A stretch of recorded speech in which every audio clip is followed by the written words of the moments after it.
Meanwhile, House Democrats vowing not to give up on voting rights. Despite opposition from the Republican majority in the House, Democrats are trying again to pass their bill that aims to protect every voter's access to the ballot. Jessi Turnure reporting.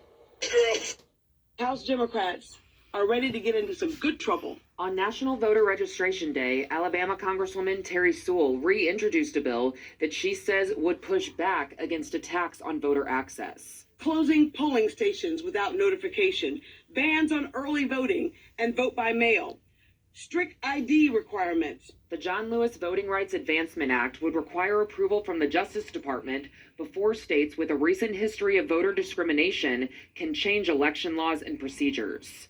The U.S. Supreme Court struck down a similar requirement in 2013. We have to repair the damage that was done by an out-of-control Supreme Court. House Democratic leader Hakeem Jeffries says the bill should unite Congress. Voting rights shouldn't be a partisan issue. But House Republicans say the legislation would give the federal government too much power over local elections.